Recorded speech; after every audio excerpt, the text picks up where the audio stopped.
বর্তমান উপদেষ্টা পরিষদ দিয়ে একটি সুষ্ঠু নির্বাচন, বিশেষ করে জুলাইয়ের পরে আগামীতে যে বহুল প্রত্যাশিত নির্বাচন, সেটি সম্ভব হবে না। তাদের সেই ফিটনেস নাই বলে আমি মনে করি। একটা সুষ্ঠু নির্বাচন করার জন্য, জন আকাঙ্ক্ষা পূরণের জন্য এই উপদেষ্টা পরিষদ অবশ্যই একটা পুনর্গঠন প্রয়োজন হবে, এবং আমি যতদূর জানি সরকারের মধ্যেও সেই আলোচনাটা আছে। সো নির্বাচনকালীন সরকার তফসিল ঘোষণার আগে আগে হয়তো কিছু পরিবর্তন আমরা দেখতে পারি। সেই ক্ষেত্রে যদি সেই ধরনের যোগ্য, দক্ষ, কমিটেড লোককে আমরা উপদেষ্টা পরিষদে দেখতে পাই, তাহলে হয়তো আমরা আশা করতে পারি যে একটা ভালো নির্বাচন হবে। আহ, কিন্তু এই কাঠামোতে এই উপদেষ্টা পরিষদ দিয়ে সেটি সম্ভব হবে না। এটুকু আমি আমার উপলব্ধি বা আন্ডারস্ট্যান্ডিং থেকে বলতে পারি। উম, ব্যারিস্টার রুবিন ফারহানা, আপনিও কি এরকম মনে করেন যে নির্বাচনকালীন সরকার আসলে পুনর্গঠন হবেন? এটি জনাব নুরুল হক নূর বলছেন যে আপনি শুনলেন যে এই সরকারের আসলে নির্বাচনকালীন ফিটনেসই নাই। আপনার মন্তব্য একটু আমরা শুনতে চাই।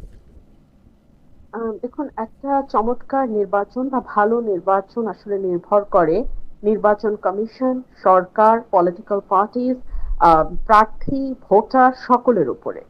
কিন্তু মূল চাবিটা কিন্তু সরকারের হাতে থাকে। তো সরকার যদি নিরপেক্ষ না হয়, সরকার যদি যথেষ্ট পরিমাণে আহ, কার্যকর সরকার না হয়, কিংবা সরকারের ব্যাপারে যদি সাধারণ মানুষের মধ্যে একটা পারসেপশন থাকে যে এই সরকার আইদার বায়াসড অর ইনকম্পিটেন্ট, দুটোই কিন্তু নির্বাচনের জন্য খুব খারাপ।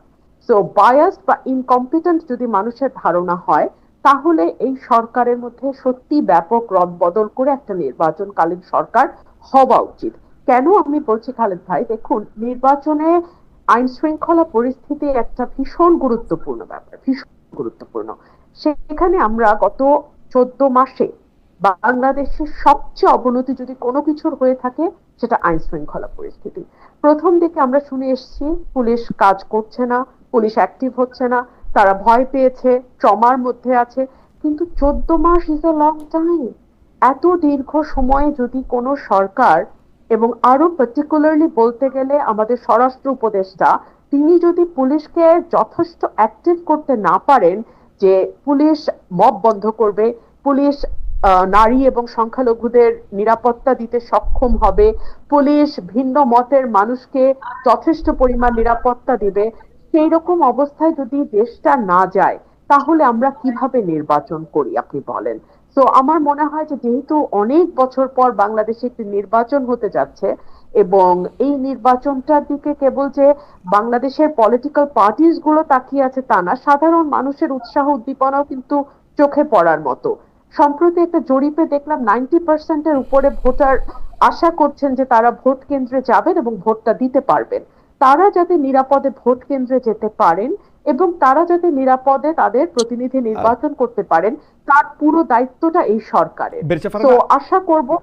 বেশি পারে না, জি। দুইটা ছোট সম্পর্ক প্রশ্ন আপনাকে দিয়ে একটু শুরু করি। আপনিও কি মনে করছেন তাহলে এই নির্বাচনকালীন সরকারকে, আপনি যেহেতু মনে করছেন যে উপদেষ্টা পরিষদ পুনর্গঠন হতে পারে, সেই ক্ষেত্রে আপনি কি মনে করেন যে উপদেষ্টা পরিষদের ব্যর্থতার দায় নিয়ে ডক্টর ইউনূসকেও কি সরে যাওয়া উচিত, নাকি ডক্টর ইউনূসের, এটাও আপনাদের দুজনের কাছেই প্রশ্ন, নাকি ডক্টর ইউনূস থাকবেন, অন্য উপদেষ্টারা আসবেন? আপনি কোন ফরম্যাটটা ভাবছেন যে ভালো হবে? দেখুন, আমি আজকে একটা নিউজে দেখছিলাম যে ভোটের দিন পর্যন্ত তরুণদেরকে ভোটার করবার একটা আবেদন করেছে হুম এনসিপি। হুম তারা চাইছে ভোটের দিন পর্যন্ত ভোটার হোক। হুম এনসিপি হচ্ছে সেই পলিটিক্যাল পার্টি হুম যারা গণ অভ্যুত্থানের পর হুম কিংস পার্টি হিসেবে ব্যাপকভাবে পরিচিতি লাভ করে।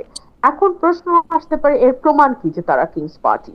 প্রমাণ কিছু নাই খালেদ ভাই, হুম বাট পলিটিক্স এর perception is reality, hmm very important. Hmm যখন ডক্টর মোহাম্মদ ইউনূস তাদেরকে নিয়োগকর্তা বলেন, যখন ডক্টর মোহাম্মদ ইউনূস তাদেরকে মাস্টার মাইন্ড বলেন, যখন ডক্টর মোহাম্মদ ইউনূস তাদেরকে দল খোলার পরামর্শ দেন এবং সেটা তিনি ওপেনলি বিদেশি গণমাধ্যমকে জানান যে হুম তাদেরকে আমি দল খুলতে বলেছি, না হলে হুম জুলাই স্পিরিট নষ্ট হয়ে যাবে। হুম যখন আমরা দেখি তিনি পদত্যাগ করার সিদ্ধান্ত নেন নাহিদ ইসলামকে ডেকে, হুম এবং যখন আমরা দেখি নাহিদ ইসলাম যখন তাদের ক্যাবিনেট থেকে মানে সরে যাচ্ছেন, বিদায় নিচ্ছেন, সেই সময় তাকে প্রাইম মিনিস্টার দেখবার ইচ্ছা হুম একেবারে খোলাখুলি প্রকাশ করেন প্রেস সচিব। হুম আবার আমরা দেখি সার্জিস আলম বলছেন যে ডক্টর মোহাম্মদ ইউনূসকে একটা নির্বাচিত সরকারের প্রধানমন্ত্রী হিসেবে দেখা তার দীর্ঘদিনের স্বপ্ন, তখন আপনি আমাকে নিজেই বলেন যে এই সরকার আমি আবার আপনি যে অংশটুকু দেখতে পান না, ওইটা আবার আমি দেখি যে উনি মহাসাগর পাড়ি দিয়ে একটি দলের চেয়ারম্যানের সঙ্গে দেখা করে আসছেন,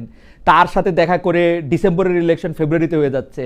আমি দেখতে পাচ্ছি যে ডক্টর মোহাম্মদ ইউনূস এবং একটি পার্টির পক্ষ থেকে যৌথ সংবাদ সম্মেলন করা হচ্ছে।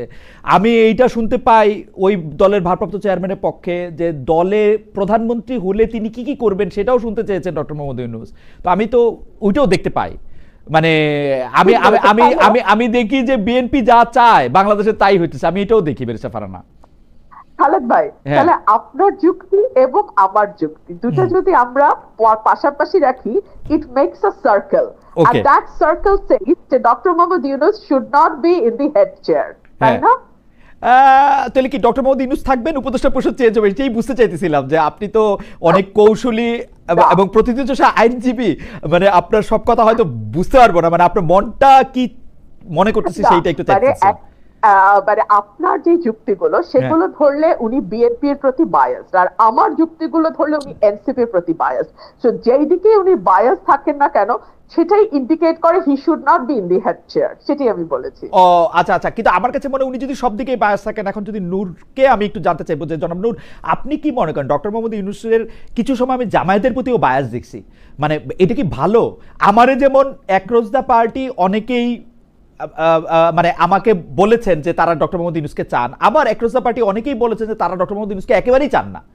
এটা কি ভালো না খারাপ? আপনার কাছে কি মনে হয়, উপদেষ্টা পরিষদ পুনর্গঠন করলে ডক্টর মোহাম্মদ ইউনূস সহ বাকি উপদেষ্টারা, নাকি ডক্টর মোহাম্মদ ইউনূস বাদে মানে পুরো উপদেষ্টা পরিষদই চেঞ্জ? আপনি কি মনে করেন?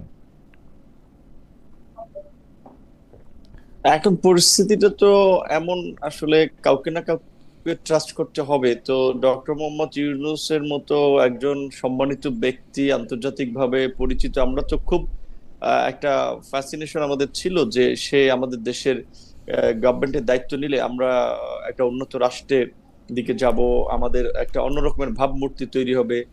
সেই জায়গা থেকে আমরা তার গভর্নমেন্টকে খুব ওয়েলকাম করেছিলাম প্রথম দিকে, কিন্তু তার টিমটা আসলে তিনি নিজে সাজিয়েছেন নাকি তাকে সাজিয়ে দেওয়া হয়েছে সেটা আমরা এক্স্যাক্টলি জানি না। তবে এখন যখন নাহিদ ইসলাম বলছেন যে উপদেষ্টারা আপনার তারা প্রতারণা করছেন, তারা কথা রাখেন নাই, তখন বোঝা যাচ্ছে যে এখানে একটা নেগোসিয়েশনের মধ্যে দিয়ে উপদেষ্টা পরিষদ গঠিত হয়েছিল। সেখানে কিছু শর্ত ছিল, যারা যারা উপদেষ্টা হবেন কি করবেন না করবেন।